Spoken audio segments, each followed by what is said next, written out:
Hey, it's your girl, Allison Williams. Hey, this is Devon Howard. Hi, this is Beth. Hi, this is Cindy Mizell. Hi, this is Tony Walker. Hey, what's good, y'all? This is Darian Dean. Hey, everybody, this is the Queen of Philadelphia, Tanqueray Hayward. Hey, everybody, this is Yazira. Hi, this is Mason. Hey, everybody, this is Russell Taylor. Hey, guys, what's up? This is Ness. Hey, this is Kenny Allen. What's up, everybody? This is Cecily. Hey, this is Corey J. Hey, this is your girl, Castella. Hey, everybody, this is Rebecca G. Hey, everyone, this is Hill Street Soul. What's up, good people? This is bassist Hubert Eves IV. This is Melvin Lee Davis. Yo, what's second? This is Noel Gordine. Hey, this is your girl, Lady Alma, and you're listening to my friend Troy Saunders on the Bass Entertainment Podcast. Hey, what's up, everybody? Welcome to another week. Another week we made it through, y'all. Yes. And this is the Bass Entertainment Podcast, in case you didn't know. And I'm your host, Troy Saunders.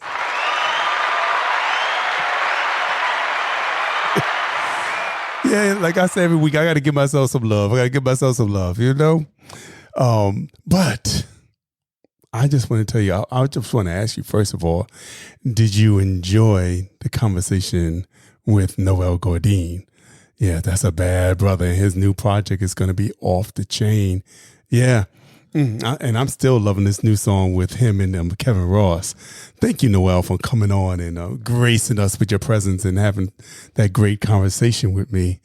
I just want to tell you, in case you don't know what we do here, we bring you the best in indie, soul, jazz, house, inspirational, anything that makes you feel good. That's what we're going to bring to you. We want to uplift your spirits. We want to make you laugh, dance, love up on one another. We just want to make you feel good. And the artist that we have on here today personifies making you feel good. Yeah, his music is uplifting. His music has a message. And I am so glad to have him on here today. It's Mr. James PJ Spraggins. Yes.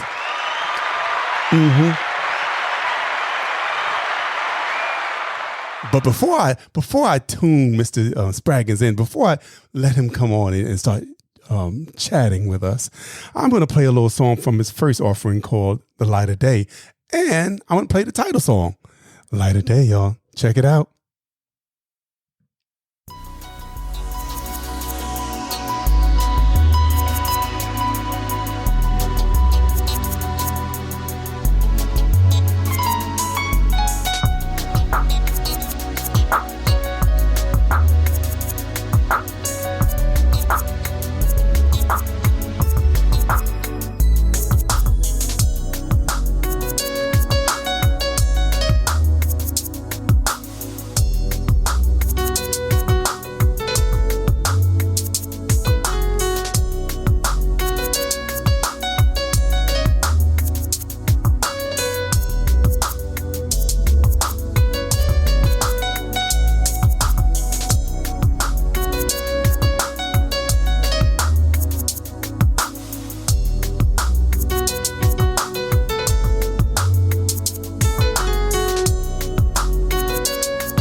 Yeah, that's something about. We starting off this episode out smooth, y'all. We're going to start it out smooth. Yeah. In case you never heard of Mr. James PJ Spraggins, he is a drummer that has played with a plethora of artists like Peebo Bryson, Kim Scott, Jeff Bradshaw, and so many more. So without further ado, let's get into this conversation. This is Mr. James PJ Spraggins. Yes, sir. Hey, what's going on, man? Everything is good. Welcome, welcome, welcome. Thank you. Thank you so much. Thank you so much for having me. Troy, I appreciate you. Hey, it's my pleasure. It's my pleasure. Like I tell everybody, I just want to bring out the best, and I want the music to be uplifting, and I believe your music is uplifting. And so when I reached out, I said, come on in. You come on in and chat. I really appreciate the invitation. Thank you. I see you got your Birmingham T-shirt on. Oh yeah, yeah. I think it says the great state of Birmingham. Hey. Yeah. So lady for the rest, lady for the rest of Alabama. Yeah, but I grew up in Bessemer, Alabama, which is about 15 minutes west of Birmingham. Okay. But I live in Birmingham. All right. So you was born and raised in Alabama. Actually, I was born in New Mexico. Oh, okay. Yeah, my dad was in the Air Force, so I think it's the Clovis Air Force Base. Mm-hmm. I believe it's the Air Force Base out there. But yeah, 1975. Oh, get out of here! Wow! And then after he got out, you said, well, "Let's go home to Alabama," huh? Yeah, because my mom and dad, they're from Alabama, so they were born and raised in Bessemer, actually. So shortly after I was born, actually my middle brother, shortly after he was born, the whole family moved back to Alabama and pretty much been here ever since.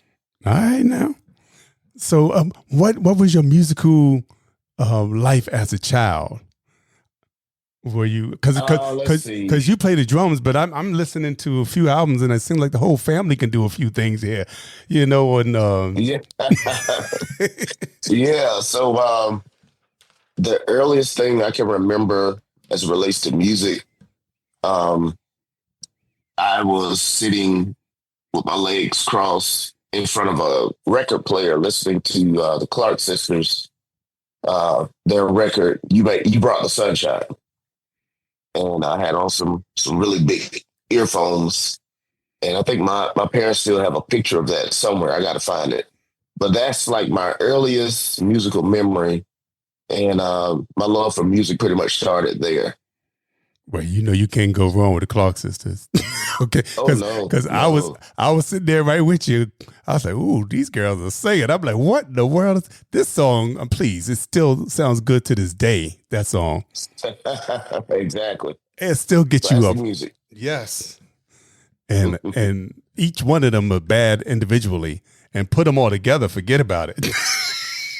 Yeah, man. And actually, life is kind of full circle.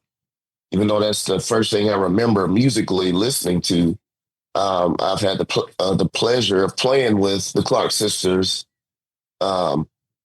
individually and together on several occasions, and actually have another performance coming up this week. It's in an orchestra setting. We're playing in, I think it's in South Carolina with the South Carolina Symphony Orchestra. Playing for Dorinda Clark. So that's, it's kind of full circle like that. Well, okay. So it's really cool. It is. That's what I'm talking about. So how was that when you first started playing with the Clarks? You said, wow, these are the ladies that that first introduced me to music in this type of way. It was like, did you tell them? Oh, man. It was really cool, really cool. I think the first performance, and again, in the orchestra setting, was in 2013. And actually, it was all of the Clark sisters, including Twinkie Clark. And they were so nice. Got a chance to take a picture with Twinkie, and just the opportunity to play with them. The music that I grew up listening to was very, very rewarding for me. And what was your first major gig that you played on? Oh, first major gig. Oh, man. When you say, you know what? I'm playing for the folks now. I done made it. Well, once again, in the orchestra setting, and we'll talk about that later, we played for played with. It was just one song, but got a chance to play with Stevie Wonder in Atlanta in an orchestral setting, and that's another one of my all-time favorite artists. So that was absolutely incredible. Okay. When somebody say they don't like Stevie Wonder, I got to like something wrong with you. Oh yeah, something seriously wrong. I got to feel that way. I'm like, yo, something wrong with you. You say you don't like Stevie. I'm like, all right now, you got issues. Exactly. Because there's nobody like Stevie Wonder, boy. I was blessed to meet him one time in Los Angeles. Nice. And nice. Shaka was getting her star on the Hollywood Walk of Fame, and a friend of mine worked with Stevie, and Stevie was there, of course, presenting an award to Shaka, the award to Shaka. Yeah. And he said, "You want to meet Stevie?" I was like, "What? Are you kidding?" Yeah. Of course. Yes, sir. So he was just so down to earth, and he allowed me, I took a picture with him and everything. So I was like, wow. And now I feel like, hey, I have lived. I met Shaka and Stevie. Oh man. You know what? I took a picture with him when I played with him with the orchestra, but I cannot find that picture. So I need to meet him again and possibly play with him again so I can take another picture so I can keep it. Well, I'm sure it's gonna happen. Because you just a bad brother. You all over the place. Hey man, I'm just glad to be here. So what made you pick up the drums? Well, when I was younger, my mom took me and my brothers to this church. It wasn't our church that we were a member of. We were visiting a church, and as soon as I walked in, I saw a guy playing a blue drum set. And I was fixated on that as soon as I walked in the door. And I was like, man, this dude is making a lot of noise on these drums, and I like it. It's really cool. So I just, for some reason, I was drawn to that. And eventually I talked my parents into giving me a drum set. That didn't work out as planned at first because I got a toy drum set, which I broke the first day I got it. So I was like, Dad, I want a real drum set. This was a toy. I need a real drum set. So not too much later after that, Mom got me a real drum set, which I still have to this day. Wow. So where did they set you up outside? They put you in the garage. Where they start you? In the basement? No, actually, I set up the drums in the living room, and they were very they encouraged me to play. So I did it while they were at work mostly. And there were times when Dad would come home from work and I would still be practicing. And he would be like, son, you can let the drums rest now. Just for a little bit. I need some peace and quiet. But yeah, I was able to practice at home. And they eventually got used to me making a whole bunch of noise in the house. So kudos to my mom and dad and my two brothers for, sticking with me. Yeah, right. Sticking through the rough times. Yeah. They had to put earplugs in. Lord mercy. Exactly. Oh, man. I wish they had known about earplugs back then. Right. Yeah. Hey, this is Sticks Bones, that grooving, moving drummer, and you're listening to my man Troy Saunders right here on the Bias Entertainment Podcast. Salute. So then you progressed and you started playing in schools, and while you were in school, and did you form a band? Yeah. So I'm pretty much self-taught as a drummer, and the way I learned, I listened to the radio. Back then, this was like the mid '80s. We didn't have YouTube. We didn't have the internet. So everything I heard musically came on the radio. So I was sitting next to the radio, tuned to a station that I wanted to, listen to, like some R&B, rock and roll, whatever. And I would just play along with it, try to match what the drummer is doing. And I did that for hours every day until I got good enough to play at church. My mom made sure that I was okay to play at church. She didn't let me go too early. So I got good enough to play at church and pretty much started playing with other musicians at church. So I definitely have a church background for sure.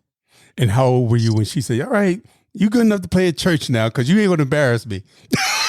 I think I was like 11 years old, somewhere in there. Okay.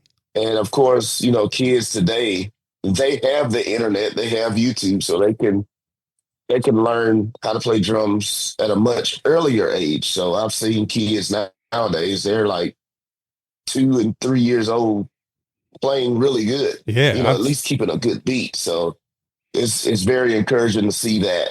But I started really playing in church when I was like 10 or 11. Did you ever decide, hey, you know what, I'm going to go to school and you know, learn how to do it the school way? Or you said, you know what, I'm good the way I am now. You're later for that. No, what was that? I think I was in the 8th grade is when I joined the middle school band. And that was a really good move on my part because I learned how to read rhythm. I learned how to read drum music.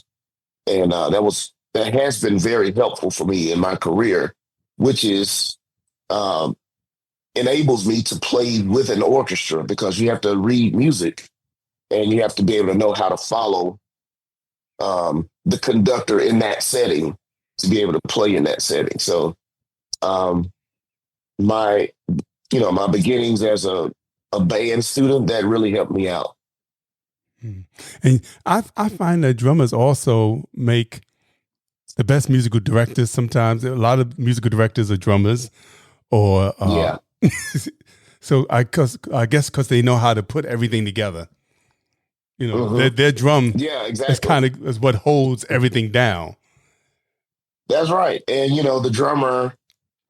Every good drummer knows the song through and through. They know the intro, the verse, the bridge, and all that stuff. Although we are drummers, we aren't playing melodic instruments. I think it's still important that the drummer knows the song. You know, they're familiar with the song that they're playing. So I think that's kind of what makes most drummers really good musical directors, because they already know what's going on. They know what's happening, and they really can set up the next section of a song from what they're doing on the instrument. Like if the rest of the band hears a fill in, they know, okay, something else is coming up. So I think that helps out a lot. Cool. Which I agree. I agree. And then from high school, did you go to college and study more music, or did you say, you know, I'm good now? No, I went to college, Alabama State University. That's where I graduated from. Started there in '95. And I was in all of the bands while I was, you know, during my first year in college. I was in all of the bands: marching, concert, the pep band for the basketball team, jazz ensemble. I was in all of that stuff. I didn't have time to do nothing else but play drums and learn music. And I did that for a whole year. And I was like, okay, this is too much going on. I need to concentrate on one thing. So at that point, after my first year, I started really focusing in on just playing drum set. So I'm glad I did that. Yeah. So, and graduating, how did you start your own? You know, did you start doing your music from people that you already knew in school? So you all got together and started, hey, let's start making some songs and writing songs, or were you always writing songs even while you were in college? I was always writing in college. Matter of fact, I'll give you an exclusive 1 second. So while I was in college, my first year, I put out a CD. It was self-produced, self-everything, which means I printed the cover on a printer. I burned the CDs and bought like blank CDs and CD cases. And I put 9 songs on a CD, and I put my prom picture on the cover. So not many people know about this at all. This is called Jazzing with Me. So I did that. as an experiment in college, and mainly sold it to the people that worked on campus, like some of my professors. Some other students bought it as well, but I started doing that. I think I did this in 1996. And once I did that, I was like, I might as well just keep it going. So after that, I think in 2006, I released my first commercial CD, which is The Light of Day, which is what you played earlier. And but it all started right here. And not many people have this. I don't know if anybody even wants this, but I gotta pay homage to my history where it all started. Hey, cool. But see, your first CD sounds so professional and so well done, and it doesn't. Well, thank you. Some first CDs sound like, all right, it sounds like a first CD. Yeah, yeah. So actually, The Light of Day I produced by myself. I wrote all the music as well. And a lot of people don't know. They may know me just for playing drums, but I also play keyboards on that entire CD. That's what I was going to ask you. Yeah. I did all that stuff. And it was just a labor of love,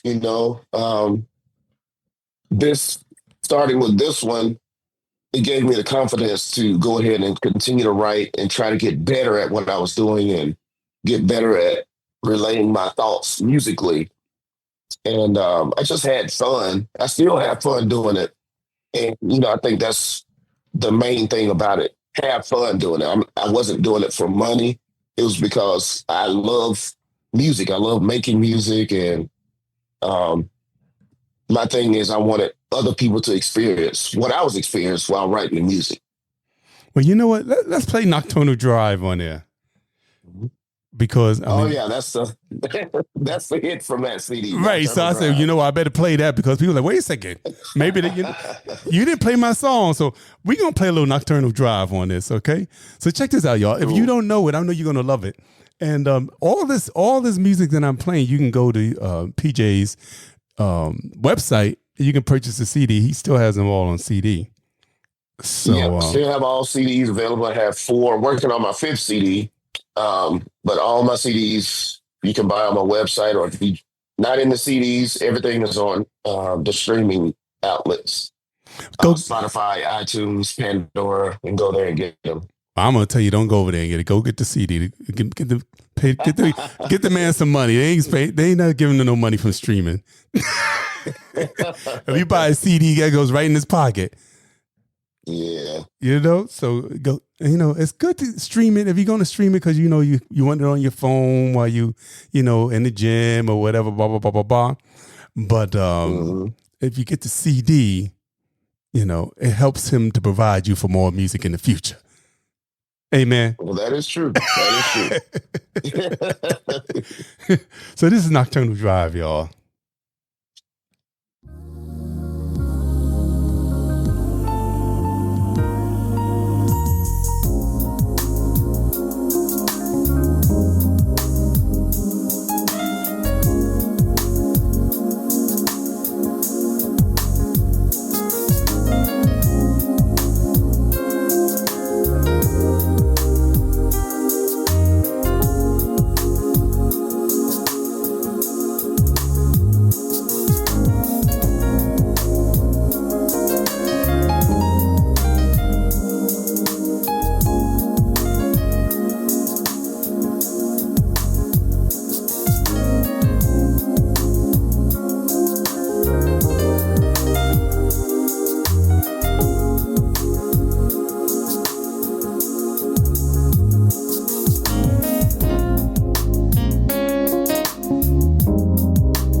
That's smooth. Hey, question. How did you know that you can produce and all that other type of stuff? Because, all because you can play the drums don't mean you can put a project together. How did you know you can you could put the project together in such a fashion? Well, it comes from trial and error. I did a whole lot of doing that. Oh my God. I can remember in high school, listening to R&B radio, black radio, whatever came on. At the time, R. Kelly was very popular on the radio, but the lyrics were risque. So I was so much in love with the music, I didn't care about the lyrics. So what I did, started making my own instrumentals of that music, of that popular music. I would just rebuild it on my little keyboard at the time and my little drum machine, just remake that and just make it an instrumental. And believe it or not, I would make cassette tapes and sell them to some of the students at school because they just wanted to hear, they were like me, they just wanted to hear music. So that's where I started honing my craft for producing and, making music, making a project. I really started in high school and just build upon that over the years and got to the point where I could do this a little bit better, use better equipment. And it's been working out for me so far. So I'm just thankful of the process, Well, you know what? That just reminded me of something. Like your song, Come to Jesus.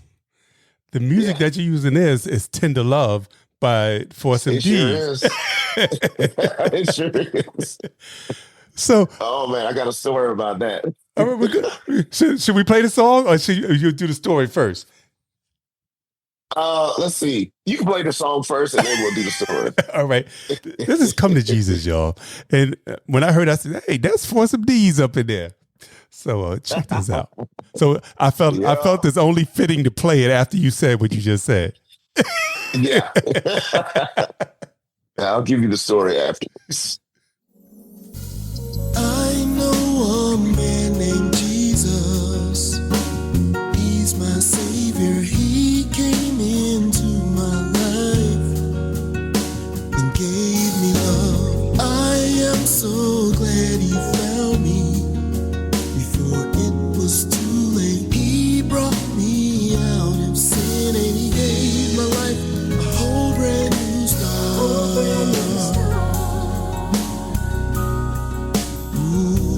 Come to Jesus, he's the answer. He knows your every need and he won't forsake you. One day at Calvary, Christ gave his life. He died for you and me to set us free. He left the Holy Spirit to watch and guide us. Now it is up to us to tell his word wherever we go.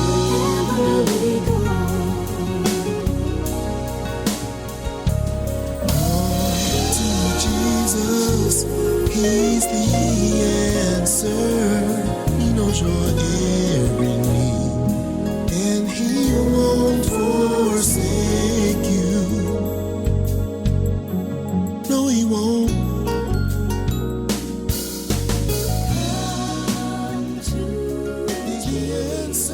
Yeah. Y'all heard that, didn't you? Your head had Force MD's in there, yeah. All right, so I'm ready for the story.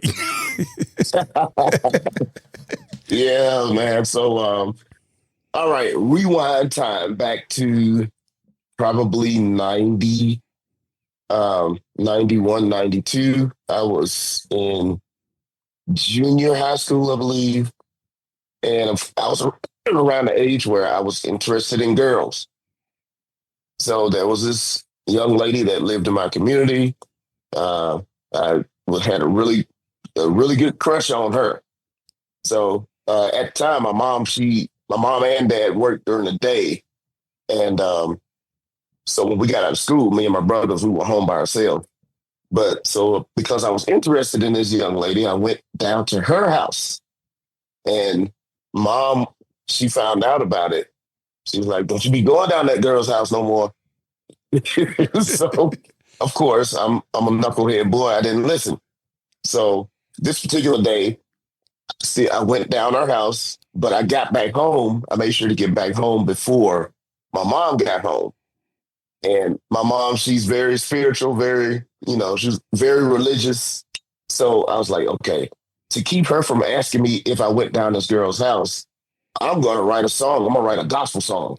And I'm going to come up with it real quick. And I'm going to say, "Hey, Mom," as soon as I see her, I'll be like, "Mom, guess what? I wrote a gospel song. I want you to hear it." I wouldn't give her a chance to even ask me did I go down the girl's house because I couldn't lie to her.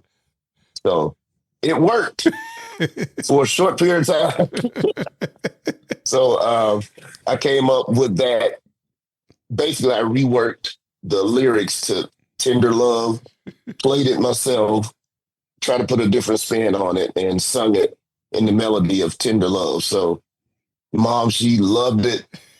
But, after a couple of days, she still asked me, did I go down her? Right. All right, I heard this one already now. You try to deter a sister. Yeah. So it only worked for a little while, but yeah, that's how the song came about.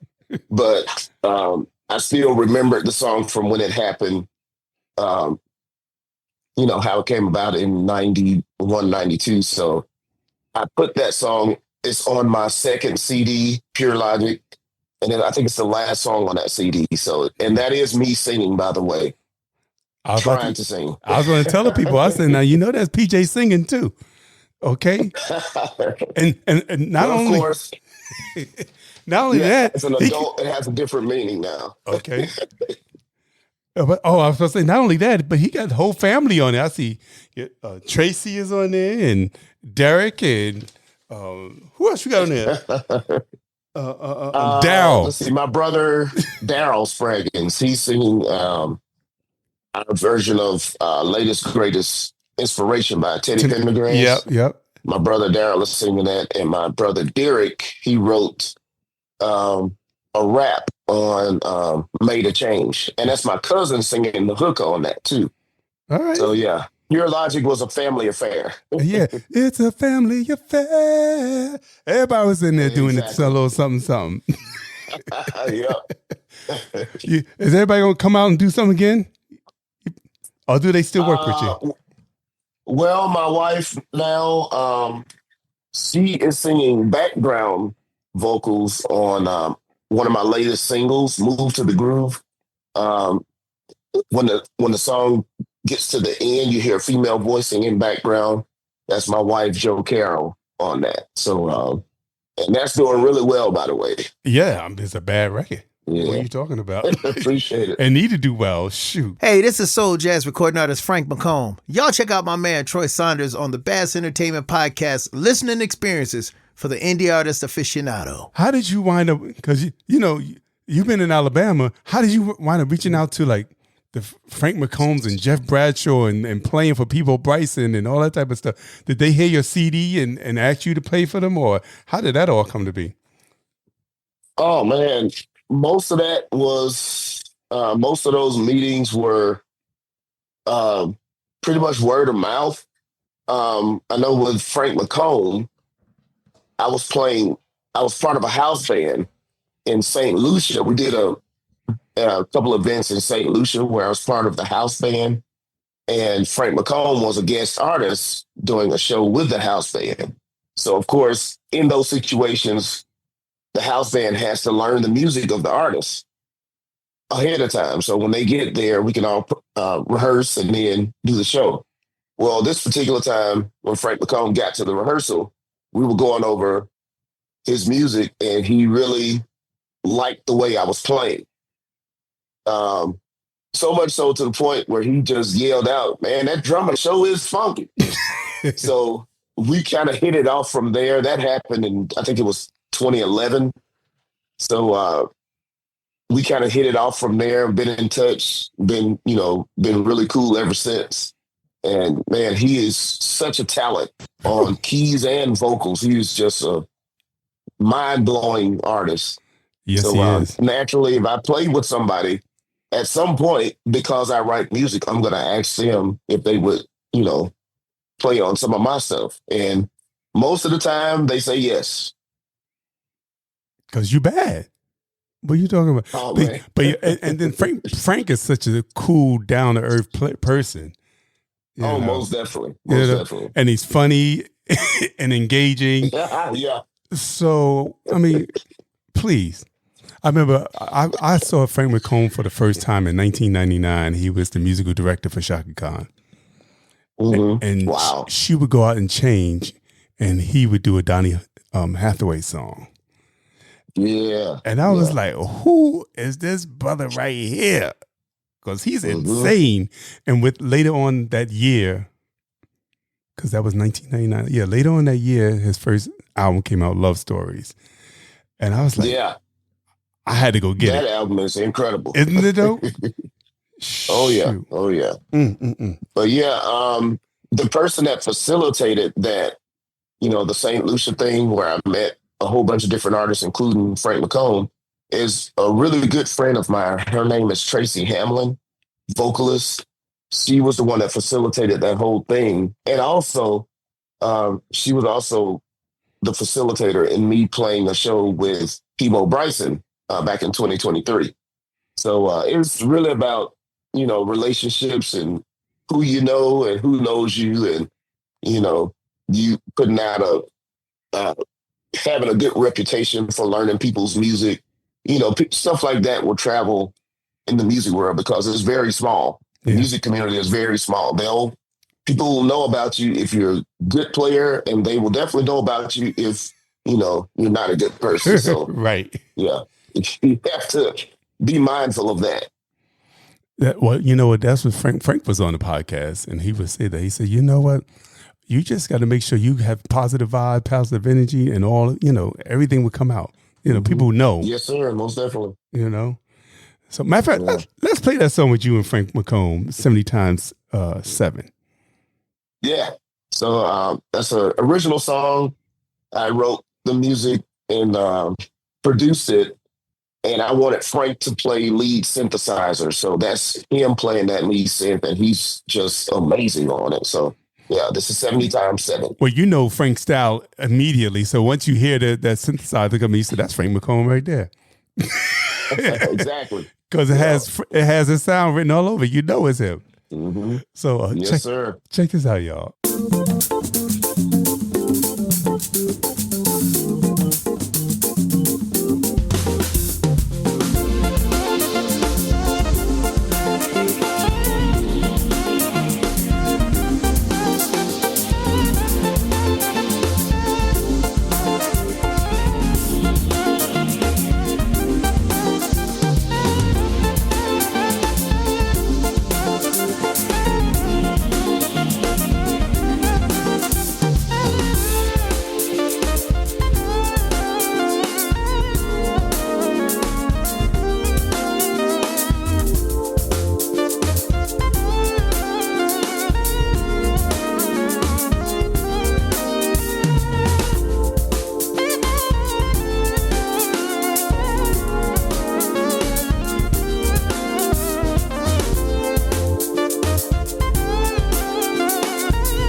I don't even want to fade that one right there, because that's just so bad.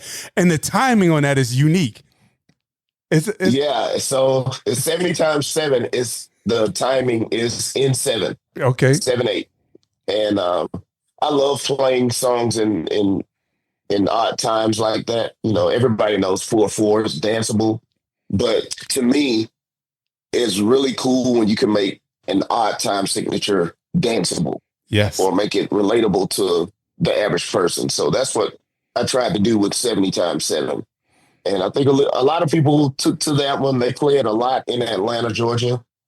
So we had to do that one live a couple of weeks ago when I played in Atlanta, and went over very well. Well, that's a bad record. That's what I'm saying. I mean, I didn't even want to fade it.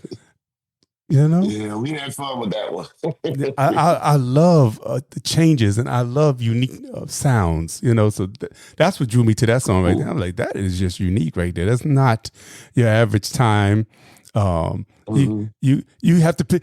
What I'm picking up all the different times in it that each instrument has to play. I mean, you know what I mean? But it all comes together.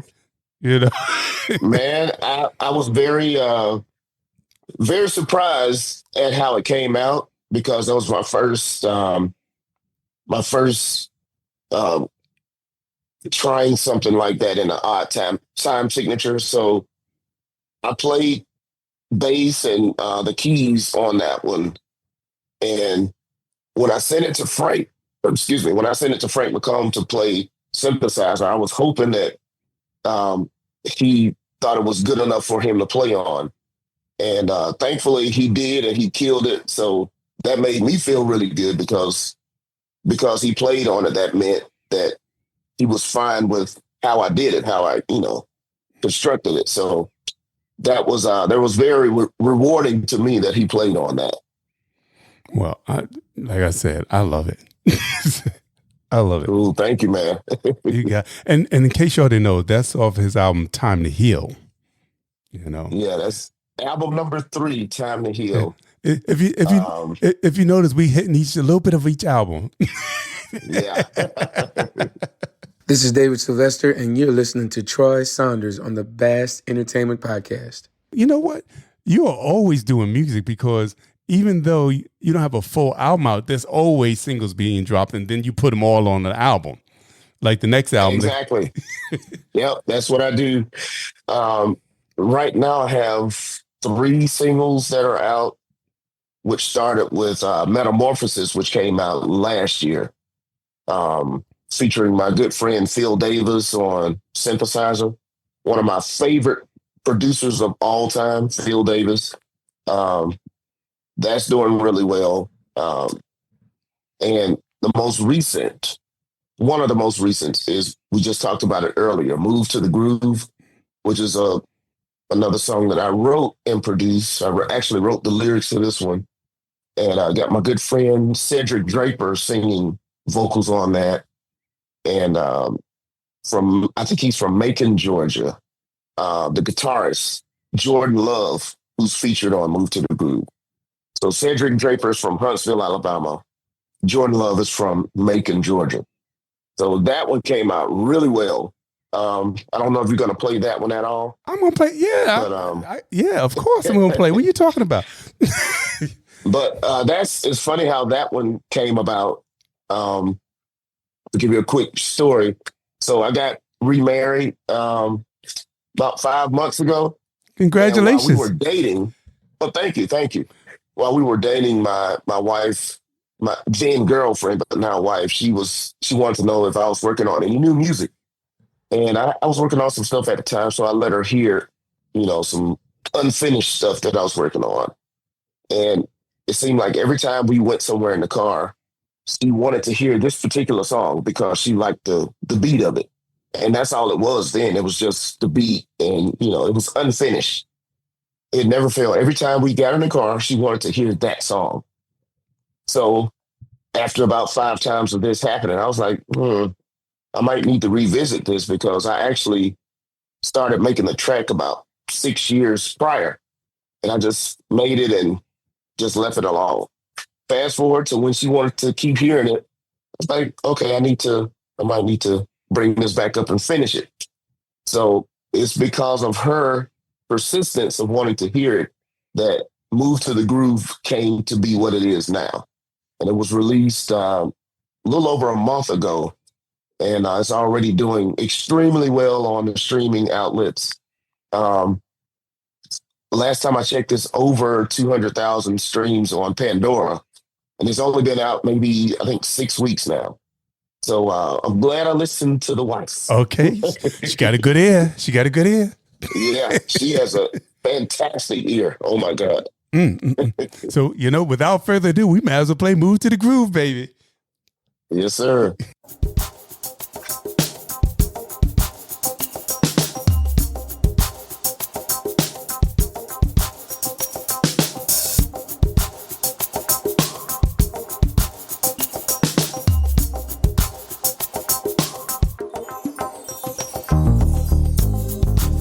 Rhythm is captivated. Your mind is in a trance. It reaches out to you and makes you want to dance. You begin to sway, the day turns into night. Oh, losing track of time and everything's alright.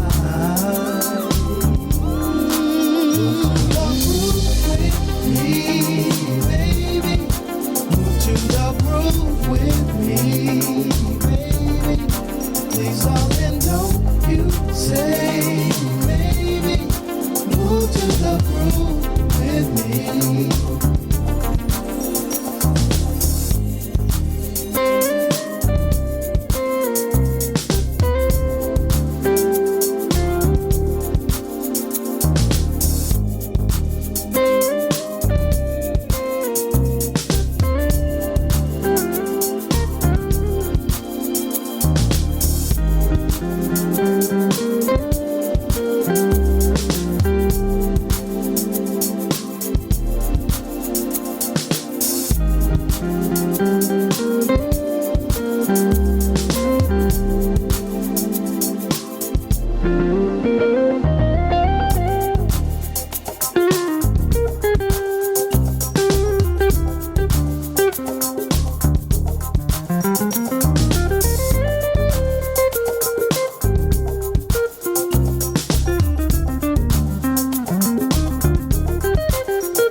That's just bad. And it's that bass too that just brings it all together too.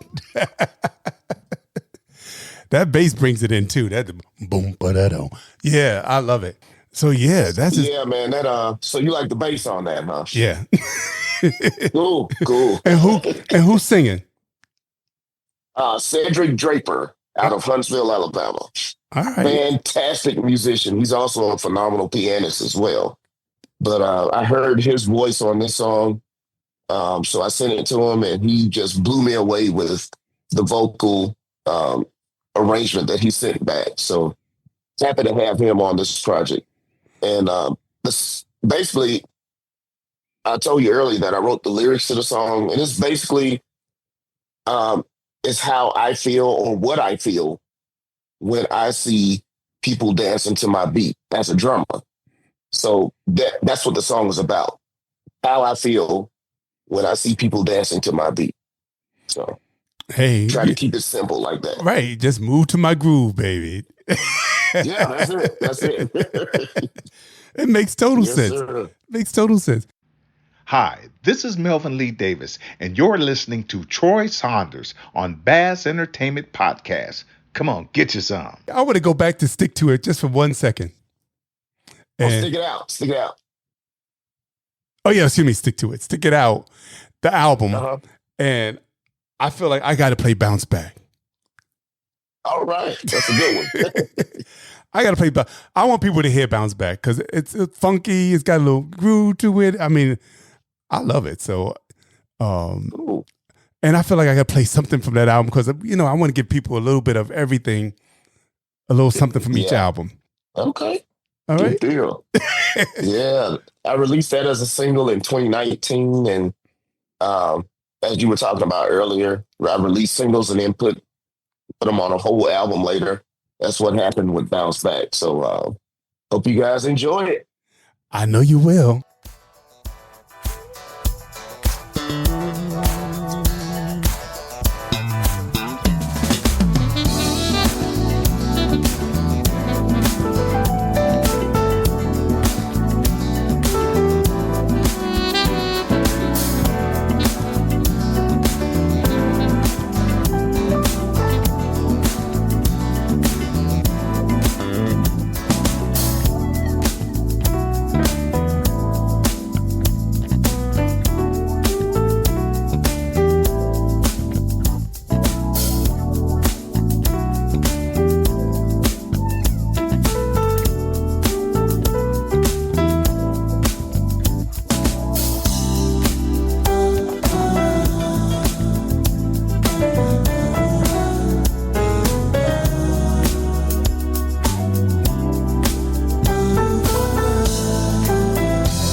Yeah.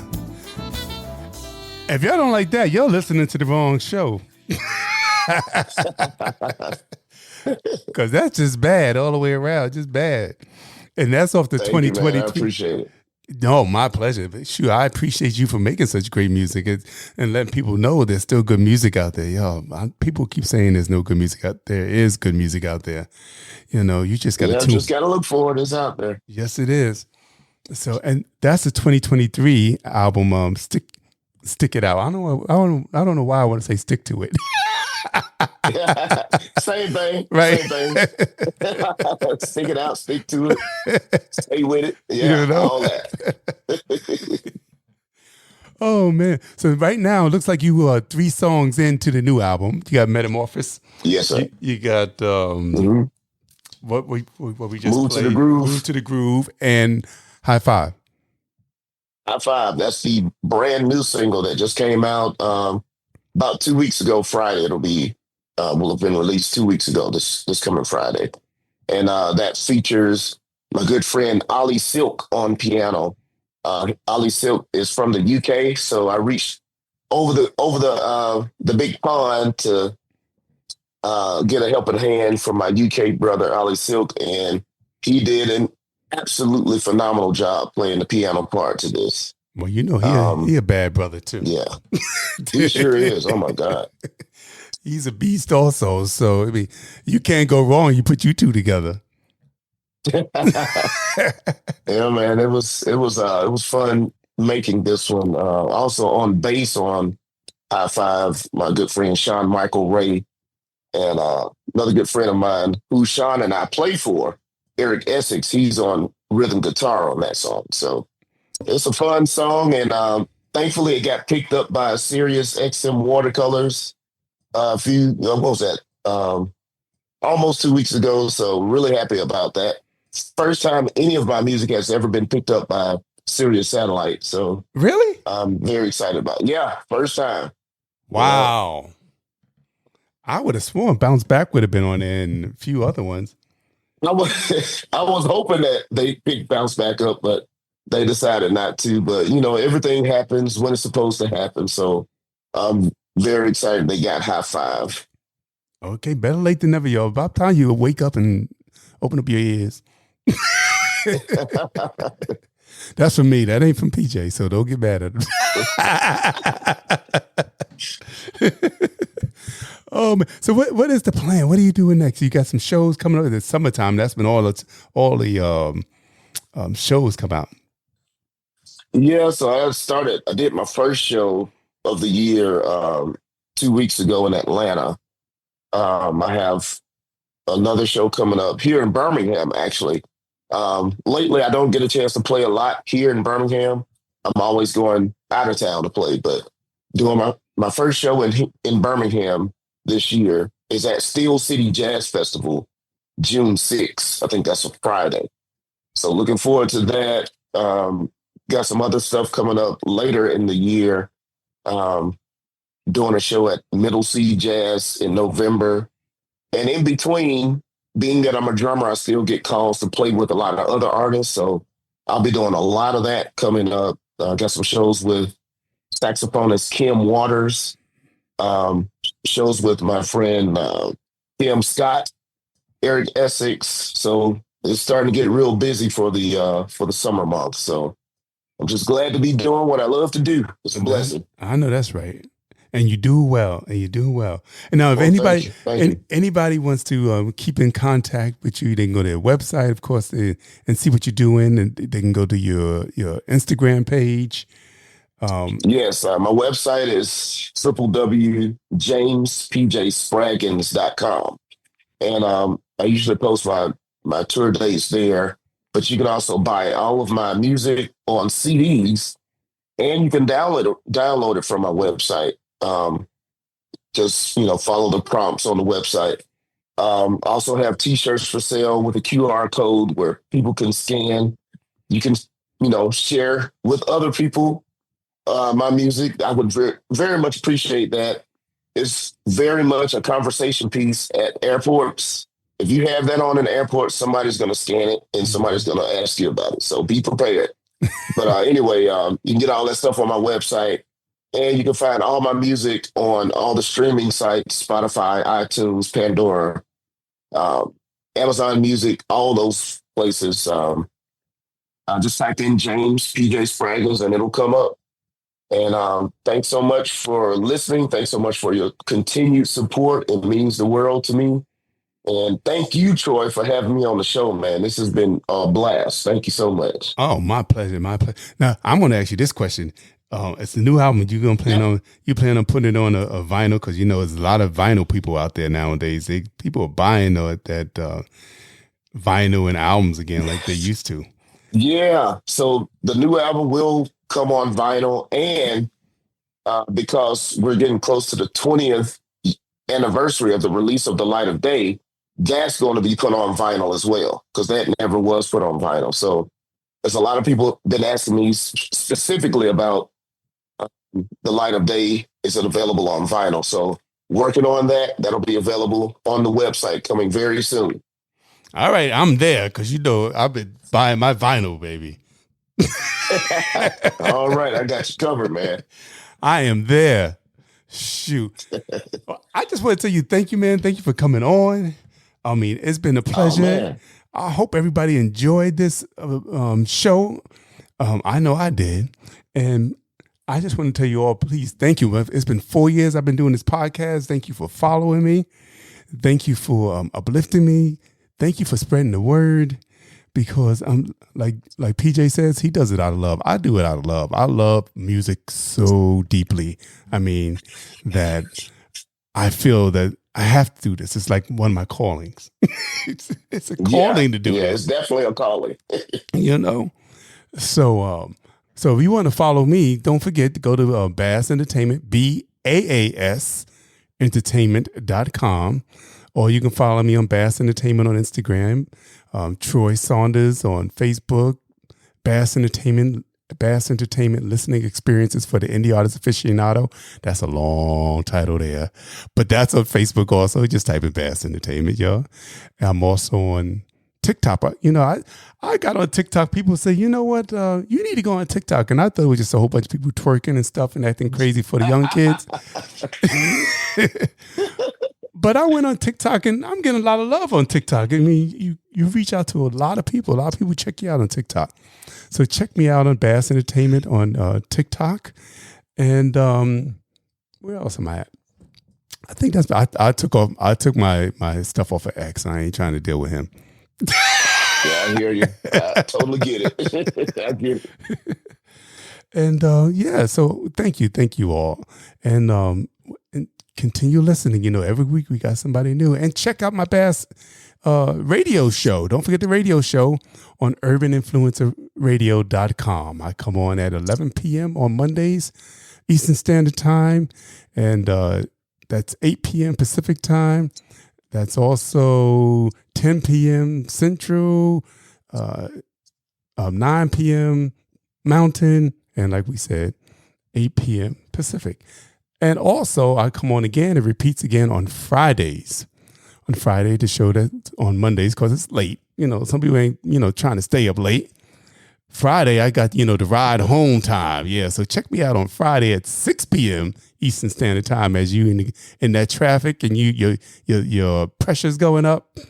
Put on a little Bass Entertainment show on Urban Influencer Radio. I'm always going to be cooling you out. And that's once again 6 p.m. Eastern Standard Time, 5 p.m. Central, 4 p.m. Mountain, and 3 p.m. Pacific Time. All right. So until next week, y'all, I'm going to go out with, we can't go out without playing them High Five now. This is PJ's latest single, and it's called High Five, and he already so eloquently told us everything about the song. So now all we got to do is play it. All right. Peace and love, everybody. Okay.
Hey y'all, this is David P. Stevens. Hello, this is Christian Demasonis, aka Big New York. Hey, it's Miss Grenade. Hey, this is David Sosa, the Latin Prince of Soul. Hey everybody, this is Kevin Owens. Troy, Gordon Chambers in the building. Hey, this is Lettuce. Hey, it's Helen Bruner. And Terry Jones. Hey, this is your girl, Lady Alma. Hey, this is soul jazz recording artist Frank McComb. Hello, everybody. This is Ricky Jones. Hey, this is Sticks Bones, that grooving, moving drummer. Hey, this is Toy Taha. Yo, what's up, everybody? This is Mark the Divine. Hi, this is Mason. You're listening to my friend Troy on the Bass Entertainment Podcast.